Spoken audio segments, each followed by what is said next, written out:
Hello, everybody, and welcome to the Sunny Side podcast. Today, I am joined by Mazen Daccache. He is the founder of a company called Teknologiia. I'm going to let Mazen introduce himself. Mazen, how are you doing? Hello from Lebanon, Beirut. How are you? I'm fine. What about you? Thank you for asking.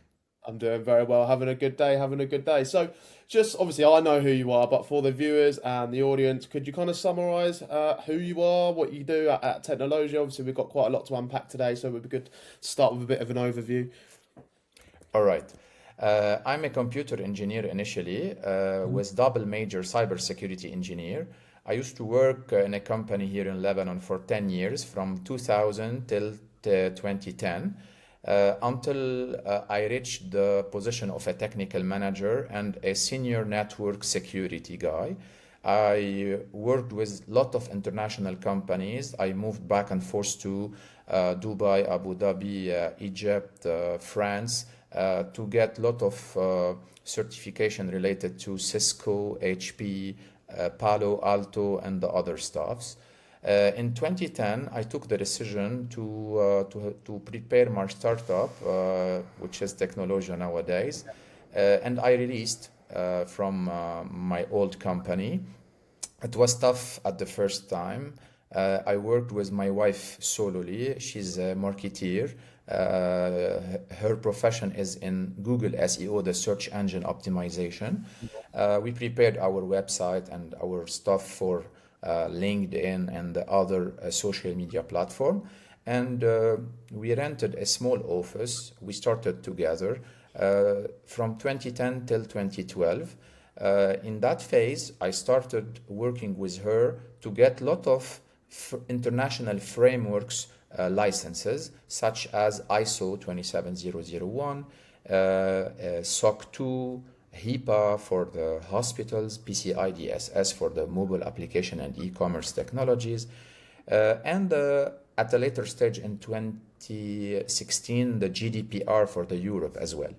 Once we're saturated and we have all those technologies or certifications with us, along with the ISACA and ISACA, yes, framework, we rented a bigger office and we pitched a bigger client here in Lebanon, and we started working with those approaches.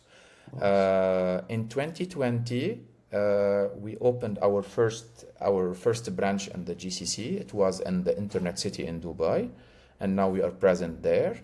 In 2022, the second office in Riyadh, KSA, Saudi Arabia. And so far, we are working 75% for Lebanon and 25% for the GCC MENA, where we serve to a lot of companies and hospitals in Saudi Arabia, KSA, and Dubai, Abu Dhabi, Kuwait, Bahrain, Oman, Jordan, and Egypt. And now we're trying to work with Morocco. We have a new project to work with Morocco with a huge data center to be their MDR, managed detection and response. If you Nice. want, I can list what we do inside Teknologiia. I would love to. I would love to know. So yeah. So what would you? So obviously you're working with. So obviously I'd like to unpack that a little bit as well. So is it mainly healthcare that you work with, or is that just one of the sectors? So you mentioned hospitals and businesses like that, or is it other businesses as well? We work with all the businesses, especially Yeah, of course. banks, Yeah. governmental section for the cybercrime, you know better. And the most important for us are hospitals and insurance, since it's a very fruitful place where we can position ourselves to Nice. secure their data and their security posture.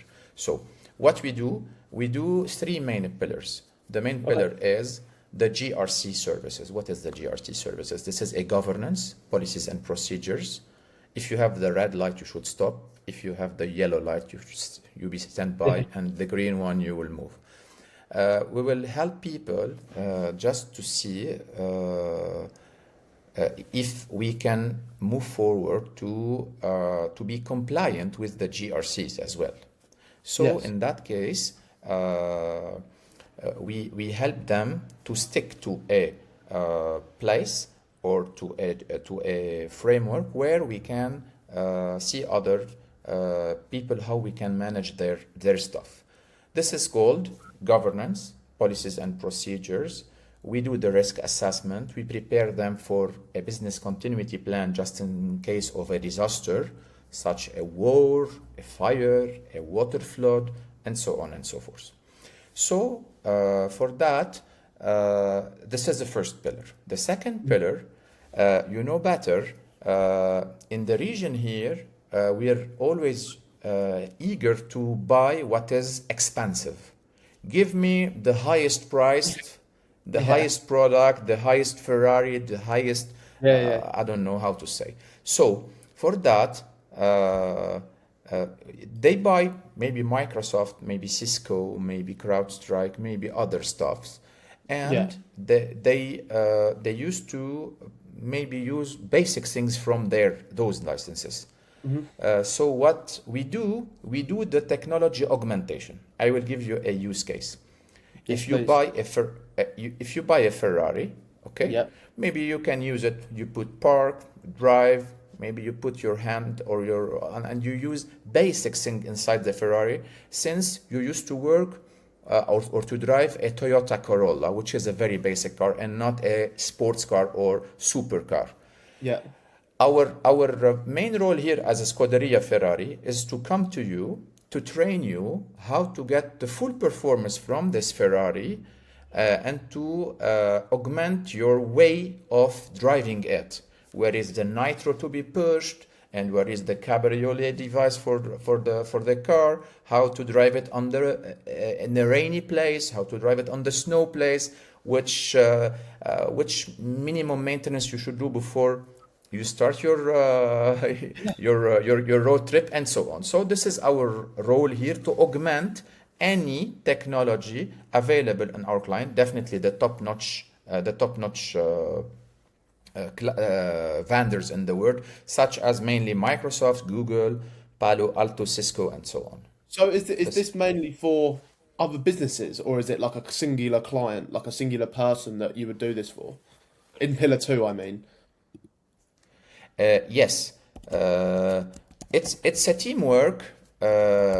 We do it from our company, but it's an SLA. It's a service level agreement with our client that we do an accompaniment all over the year, just to stay with him and to augment his technology and to always set his technology up and running with full performance. This is the second pillar, or the second tier. Yeah. Now the third one is the SOC as a server, the Security Operations Center. Like you see in the US maybe stories or movies, there is a place where there is a lot of huge screens. People are typing, are doing follow-up, data scraping, data logging, data, I don't know, they are doing something.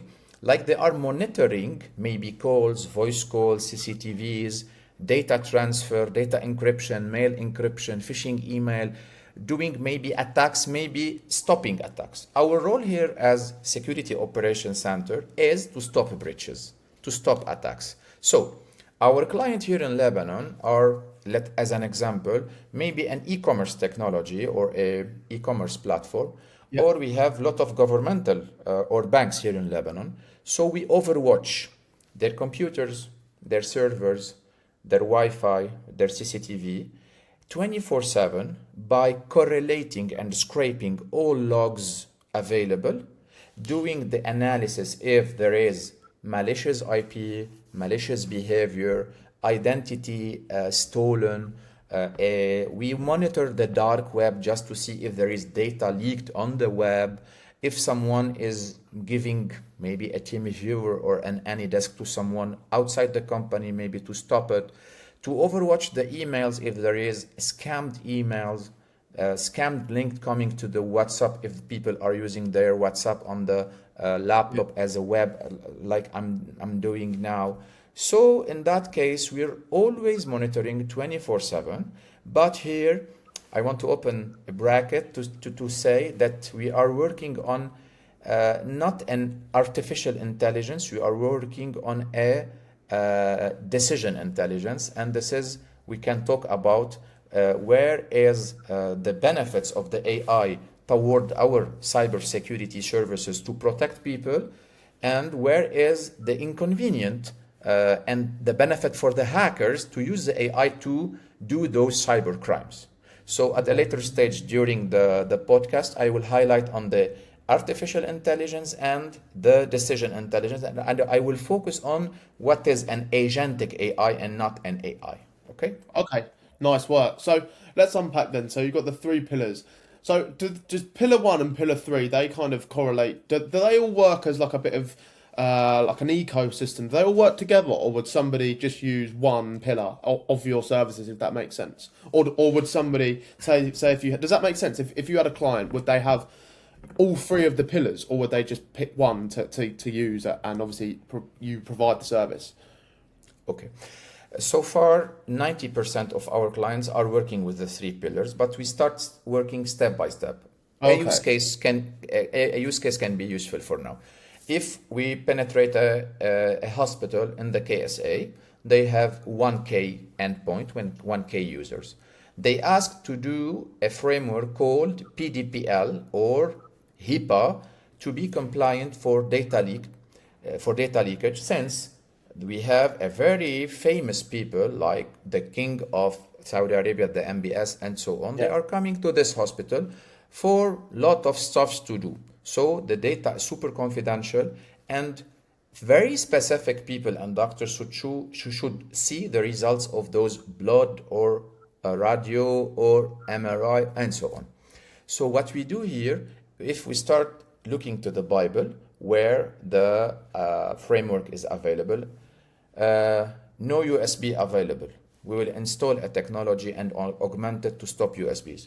No one can share any data from his desktop to Gmail. This is as per the Bible for the framework. We stop any shadow IT to do maybe data. You move data to a Google Drive, Dropbox, any drive. We stop everything.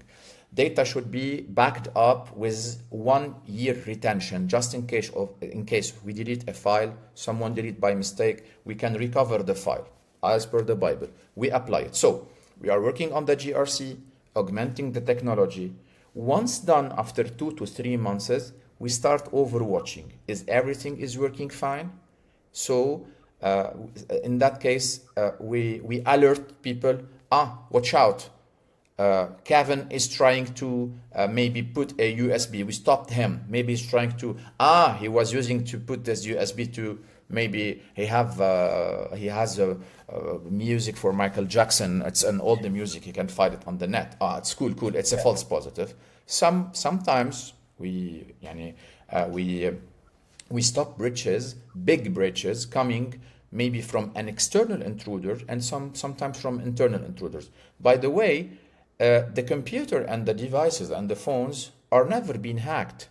Our brain is hacked. An example, maybe a secretary is sitting and she got an email from the CEO telling her maybe to buy 2 vouchers for the MBA application and to send them to this link, since my 2 kids wants to enable the MBA and I don't want to give them my credit card. Maybe she will be doing this and transferring that. But the CEO is available in the next room here. Why is sending an email and is putting here and there? So the hacker is trying to do scam or to do any phishing attack to phish our brain and not the machine itself. But somewhere just to maybe get money, like a ransom. Maybe he's pushing to lock the computer or to encrypt the data and keep the key with him, like the Tom and Jerry we see, and then ask for the ransom to be paid via Bitcoins. Before having the cryptocurrency, it was very easy to catch a hacker, since he was asking for the money using a bank transfer or a wire transfer. But nowadays, it's very easy for him to get the money via the wallet of Bitcoins, where we cannot catch him anymore. So it's very easy for him, and he's getting more smart. Absolutely. Look, one day I want to have my water first. That's fine. That's fine. My son, in 10 he has a 10-year-old, Theo. He asked me, Dad, give me a very simple use case. What is a cybersecurity? What you do at Teknologiia? I said, one day, I got my early retirement with your mom. I go to the mountain, I get a land, and I start building a very nice place to stay there. Maybe Nice. a mini pool, maybe a chimney, maybe. And one, and you called me from Oxford, from your university, to visit you for your graduation. Once I'm back to my new home, everything disappeared. The home appliances, the safe was getting out of the place. Everything is not in place. Maybe someone came and steal everything. So I started building a fence. I built the fence first, and Yeah. maybe putting a gate. And on the next year, I moved to your sister graduation, and I came. I found that the gate was opened, it was fully damaged, and again, everything was stolen. I used to implement CCTV where the NVR, the network video recorder, is available, but the people there put something on their mask, like a mask, and then start stealing. All right, this is the third time I got, yani the home is stolen. Yeah. I used to install an alarm where the siren will be wow, wow, will be and the motion detection. But since we're in the mountain, the police are not listening to the siren, so the home got stolen again. And in that way, I called a very special security people. I paid for them with a big dogs, and they came 24/7 to stay near my home. So no more theft. This is what we call cybersecurity. The data is my home. The first layer maybe is a firewall. The second layer is the antivirus. The third layer is the overwatch. The fourth layer is the patching. The sixth layer is. So the cybersecurity is not a software. It's a platformization and a combination for multiple softwares, but with a good orchestrator. That's why what we do is purely orchestration. And nowadays with the AI, who is doing this automation automated and self-learned using the large language model of multiple large language models. That's actually a really good analogy, to be fair. That's actually a really good way to describe it. So, a question on that then is what do you think majority of businesses, so say you've just signed a new client, what do you think is the main thing that they're getting wrong at the moment with their cybersecurity, and how do you kind of come in and really hit the ground running with them and kind of get them up to speed, if that makes sense? Okay, what I learned during those 15 years in Teknologiia, that the scary sales is not good for the clients. We should never do maybe a scan or something, yani do to be maybe a positive intruder or a white hacker just to show the client that he can be hacked easily or something like that. Scary sales does not work with clients, especially here in the GCC. But the most important for the CEOs and not the CTOs here in the region is the following. In my go-to-market strategy, I never tackle the IT manager, the CISO, the Chief Information Security Officer, or the IT manager, and even the CIO, the Chief Information Officer, the digital transformation guy. What I'm tackling is purely the CEO or the CFO, since the CFO is always the right hand of the CEO. I come to him and I ask him, look, did you know that maybe your passwords are not safe in a password vault? My passwords, which one? The server's password on Amazon. Where is? With our IT. But the IT did an accident and he died. Yeah. Shit, he died. Where are the password? Should I ask who? Where is the password? Look, before that, you have a trust in him. I know very well. What are the data? Where the data are located? Are they hosted on your computer or on the server?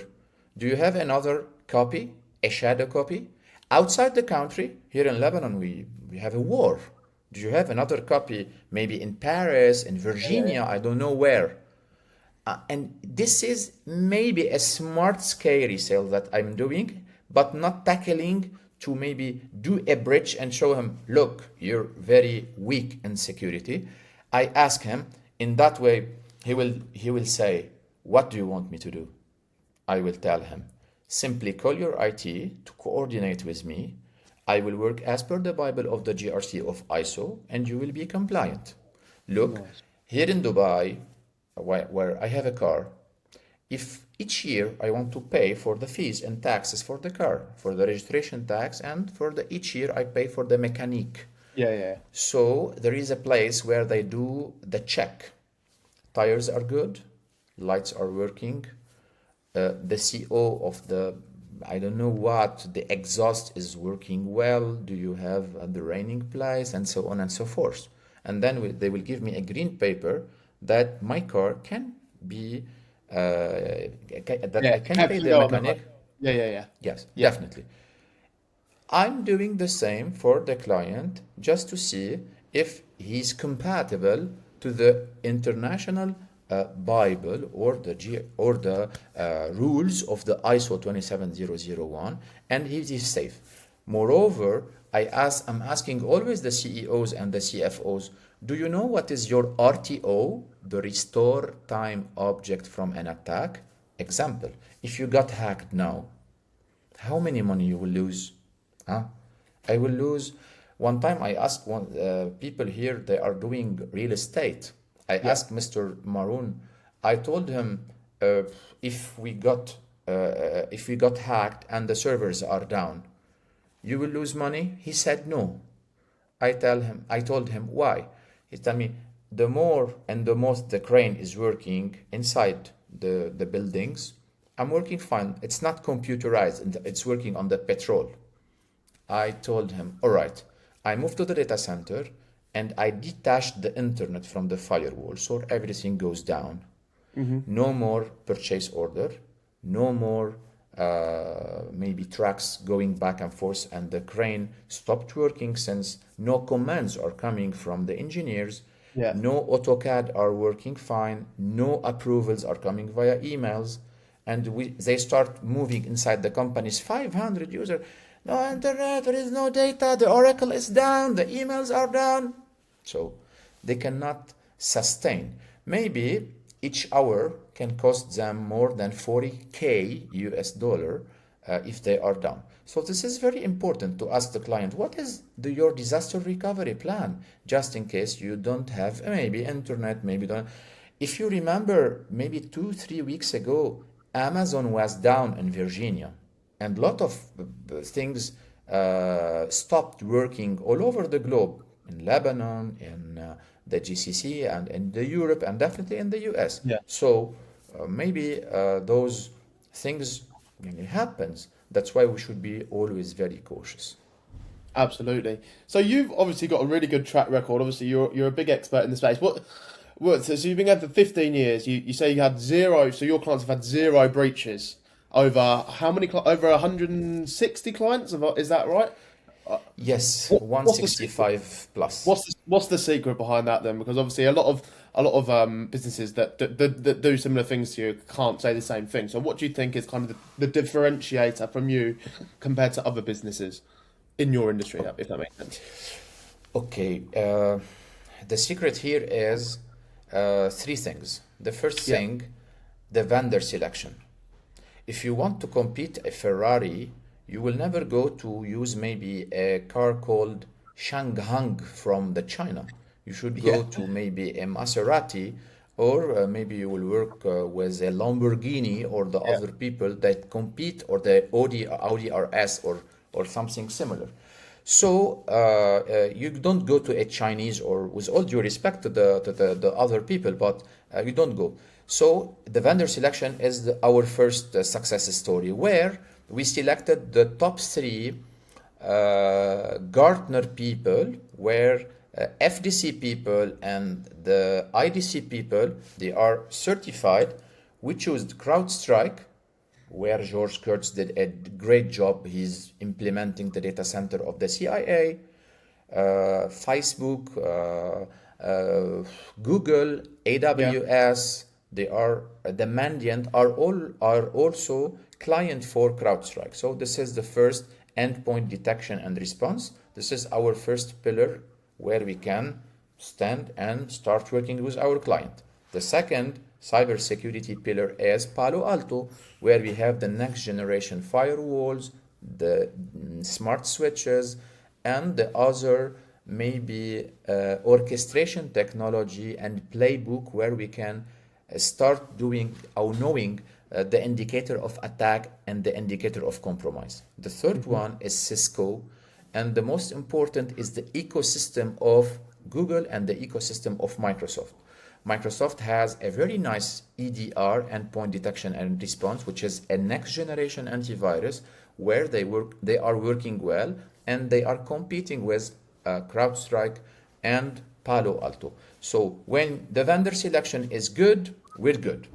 The second secret is we have a 24/7 support, and the automation is always available, and this is where the decision intelligence came and land inside our companies, and we started using it to speed up the respond, to speed Yeah. up our response to our client, since the hacker is very speedy in doing his stops. So Absolutely. that's why we're always speedy to stop those breaches within many couple of seconds and not couple of minutes.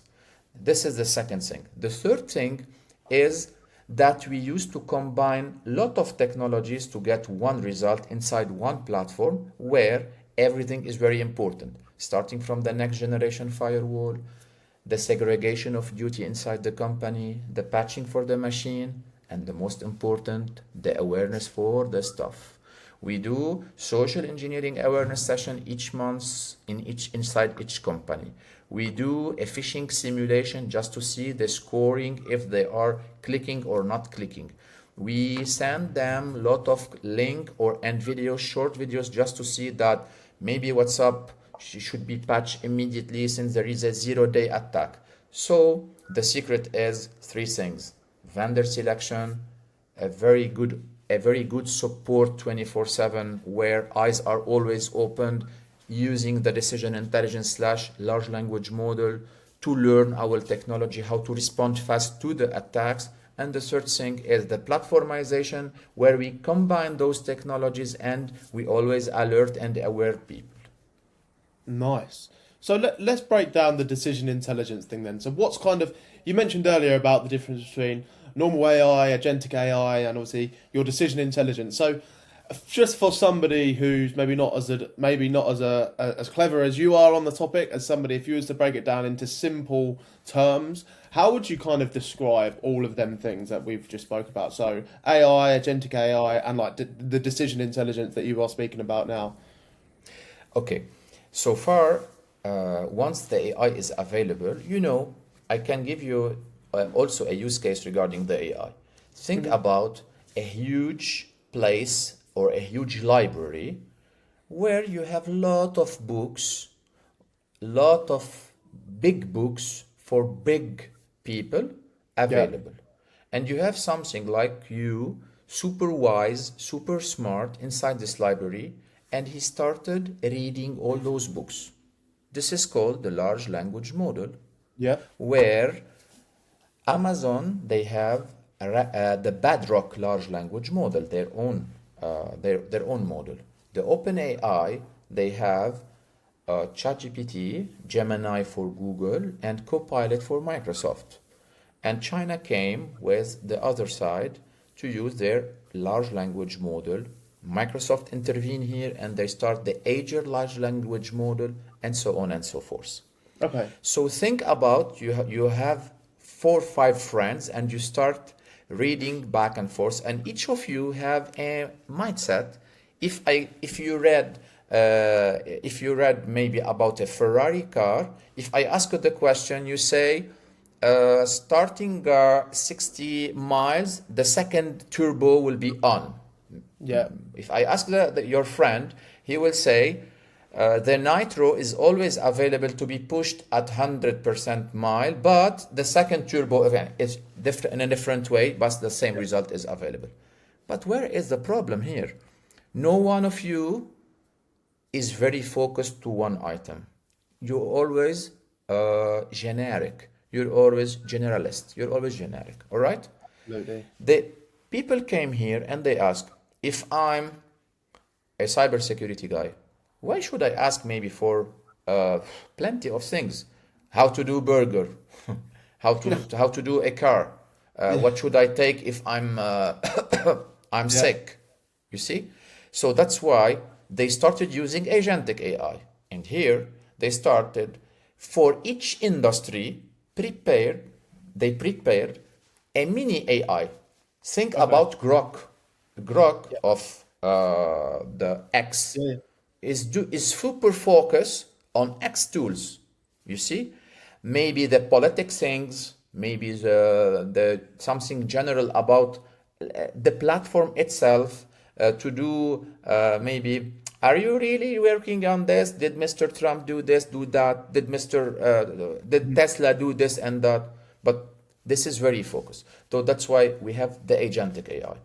In that place, we came to our mind, if the artificial intelligence is saying there is a malicious email coming and landing inside your company, and the email security is not sure if it is a phishing email since it's coming from a legit email, maybe you are hacked and you are sending me this email, but you are a trusted person. How to know? So inside our security operations center in Teknologiia here, we have something called level 1 of support. It's a guy. Level 2 of support, another one. And level 3. After the level 3, it's the role of the threat hunters. So once the email will land, the technology will stop and alert us. The first one will start checking your email, if you got hacked or no, if you are using an abused IP or no, if your SPF record is super valid, if. And if he didn't do it well, the L2 is starting helping him within 2-3 minutes just to speed up before you click on the email. And if the L2 stopped working on this and we started asking the MITRE attack and the virus total and the US people and I don't know, the indicator of attack is very malicious, maybe he will escalate to the L3 or to the threat hunter. Think about a decision intelligence where the data came first, the email came first. The integration is ready. He will ask automatically if the email and those records are super valid by asking the large language model of AWS, OpenAI, Azure LLM, and so on. And we have our private LLM where we learn this using our ticketing system by closing a lot of tickets and lot of use case during the day, and by scraping any IOC or IOA indicator of attack or indicator of compromise of a 0-day attack. It's always charged inside our LLM. So the technology itself will catch the email, will check it, will do the job, and will take the decision and drop the email if it is malicious. So in our company, no more level 1 of support, no more level 2 of support. And our research and development department are working now to eliminate the L3. We are upgrading our people mindset to work with the large language model technology to learn our stuff and to get a lot of 0-day attack indicators and to stop using the regular work. And this is called decision intelligence. Maybe now you will tell me, but sometimes the technology will fail. Definitely.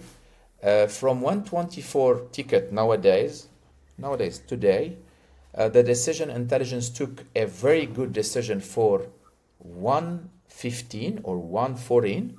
We have 10 tickets to work with. 3 of our people work with this. We investigate. And inside this decision intelligence, we have an agent or an agentic AI. If you are asking me as a CEO why you dropped this email and you didn't release it for me, I will ask the technology, the DI, to do, it's called Techno AI. I will ask my technology to prepare an auto PDF with a short description, with a simple word to give it to you as a proof of concept why I dropped your email. So it's super easy, super fast, speedy, and smart. This is the DI. Hello? Yes?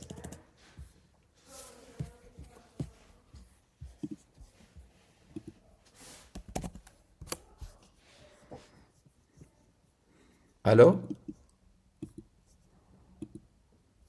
Hello? Hello? Yes? Oh, Can you sorry, hear you me? cut out there. You cut out there for some reason. Yeah, I can hear you now and see you now. Yes? Yeah, I'm not sure what happened. Can you hear me? Yes? Yeah, I'm not sure what happened there. Can you repeat that? What is this? You can see me? Yeah. We're all back. We're good. I heard you where you have agentic AI that's kind of in the decision intelligence, if that makes sense, and then you cut out. Yes. Uh, the decision intelligence now is eliminating the level 1 and level 2 of support at our Okay. security operation center, and the research and development people are trying to eliminate the L3 as well and keep only the threat hunters to work. And this is super smart. We will speed up the response to our client. We will stop more bridges, and we will be very efficient by taking intelligent decision, immediate decision, and very fast decision to stay zero bridge. Nice. Okay, that makes sense. So that's kind of why you've developed the decision intelligence. So is it like a platform then, or is it like a software? Yes, Yes. Okay. Oh, yes. nice. Nice. So are It, you it's going to be? hosted. It's hosted on the AWS on Amazon, Yeah. and we can reach it via our ZTNA, the Zero Trust Network Access, Mhm. and there is an agent where we can install it inside each company to correlate and scrape those data and start doing this. And it's a multi-tenancy. We can manage hundred of people inside one platform. Nice. So are you gonna sell this to people who aren't your clients, or are you just gonna keep this internal and use it on behalf of your clients, or are you gonna make it like a SaaS, like a subscription based, if that makes sense? Honestly, it's not easy to use such technology. We are Okay. offering this as a service. We are offering it as an MDR, a managed detection and response. Right. Okay. Since we are the MSSP of our client, the managed security service provider for them. Yeah. So the client will think everything related to IT, cybersecurity, emails, and so on. It's a full ball. I will give it to Teknologiia, and Teknologiia will manage it without bothering me anymore. So Nice. that's why it's not easy to work in it. Yeah, it That's why makes we sense. work on this. That makes sense. Okay, well, I'd like to unpack a little bit because obviously, since starting 15 years ago, you've obviously had some pretty rapid growth. You've grown quite a lot since you started. So I'd like to kind of unpack that. What do you think that kind of success comes down to? Is there anything? What do you think you've kind of done different to a lot of other MSSPs in your position? Why do you think you have grown so much? I think uh, the traditional way of working and not the modern way of working is to onboard lot of tools inside companies and to let the Yeah. client pay a lot to get the result. What we are doing is to pay maybe the minimum charges using combined technology and lot of technology. Yani inside one hospital in the KSA, we have four technologies only, getting super result with no bridge. On other hospitals we are visiting, they are using 15 to 20 platform. In that way, by minimizing those tools, our price is good, our performance is high, and we are doing great with the client, and the client is happy with our performance and our simple way of treating things rather than complicating things with alert fatigue. The alert Hmm. fatigue for the IT and for the end user as well is super damage. Is super يعني critical for them, since they want to be working in a chill way and not being always in stress. We're under attack. Don't open this. Don't open that, and so on. Nice. So do you think? So how have you actually acquired these new customers that you've been getting? Is it just through like the word of mouth because you've done a good job, like through referrals, or have you got kind of some other acquisition strategy? So obviously we're focused on like the sales and marketing side of things. So I'd be interested to kind of unpack how you've actually got your foot in the door and acquired all of these new clients over the years. Look, in our go-to market that you are working with, there is a lot of ways to pitch the client. You know Yeah. better. A salespeople or a sales department can do research using new technology like Zoom Info and like maybe the LinkedIn Navigator and start doing cold calls or cold emails, Yeah. in mails inside the. This is one way. We don't use this. The second way is to work with those selected vendor like Cisco, Palo Alto, Microsoft. Go to their place, be certified with full certifications with them, and then be on their marketplace. So the vendor will give you the lead. So 80 to 85% of our leads in the USA, in Lebanon, in the KSA, in Yeah. Lebanon, and in the UAE are coming from CrowdStrike, Microsoft, Cisco, Palo Really? Alto, and OVH. So maybe CrowdStrike will be pitching, let me say, Al Marai 11K endpoint, and they want to implement a next generation system information management. They will ask for professional services since the vendor is not selling the professional services. So they want certified people with 6 badges minimum and 5 years of experience minimum to implement this. The customer will ask CrowdStrike, do you have any professional services available, certified people that you trust? They say, we have Teknologiia, we have this, and we have that. They will give them maybe 3. And they start communicating with us immediately and get Nice. the best offer, the best price, and the best communication to start working with. And this is how we get our big deals.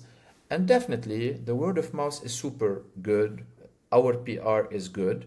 We are offering a lot of free stuff for the governmental place here in Lebanon just to get Yeah. onboarded or rewarded inside any maybe event. We do sponsorship for a lot of basketball events, for a lot of universities. We give a lot of maybe speeches inside the American University of Beirut, the Lebanese American University of Beirut, and other big and huge university here in Lebanon, and also inside the schools for the last 2 years or last 2 classes, we're giving awareness and we orient people why to choose the AI or why you choose cybersecurity, and if it is something that we can work with the development, what is the difference between computer engineering and computer science or data science and so on. So a combination, 75% of the leads coming from the Yeah. vendor itself, And and the 25% of sponsorship slash maybe trust or word of mouth. nice. So you don't actually do like any actual direct marketing strategies. It just comes from vendors and sponsorships. Interesting. Has that always been the case, or is that like a recent thing? I think the last 6 years we're working with this go-to market since we Yeah. onboarded a strategic guy to help us. He's coming from the UK and he's starting giving us advisory and put the go-to market strategy for us. Before we started promoting on Facebook, on the LinkedIn, but it's not working since it's not, you're not buying a mobile phone or a maybe something to eat. Yeah. You will never say to your girlfriend, come to buy 2 cybersecurity module to play with them with the kids. So it's something Yeah. tough No. for the people to understand what they should buy, and it's super expensive for them. So that's. That makes sense. So over the years, has there been anything that you've tried in particular that hasn't necessarily yielded you the returns that you was looking for? Maybe a bit of like a almost a bit of advice for other people in your position, other MSSP owners, like what you might have tried and it's not really worked as you hoped.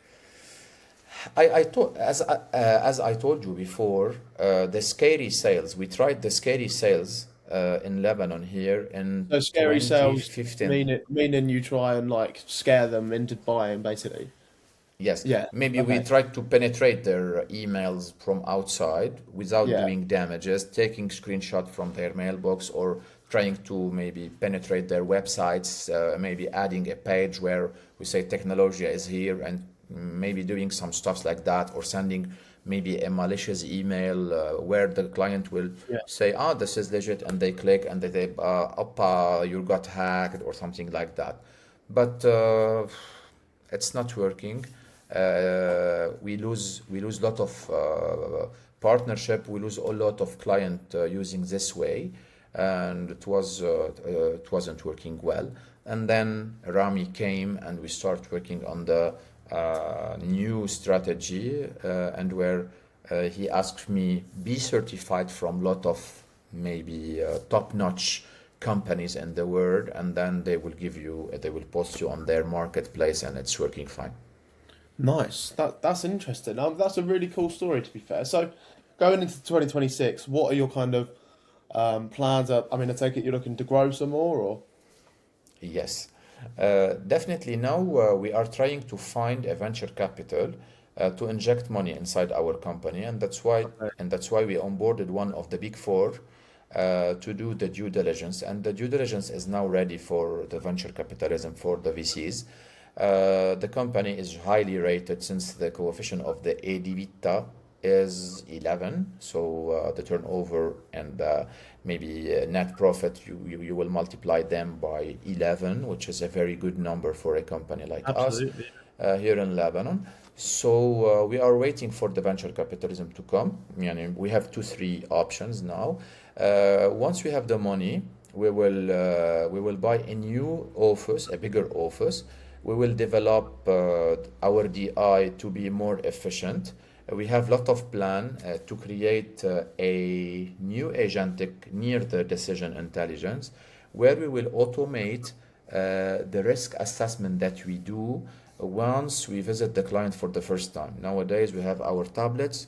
Once I visit your pram for the first time, I start asking you as per the ISO, do you have a firewall? Yes. Do you have an active passive firewall, a second one? Yes.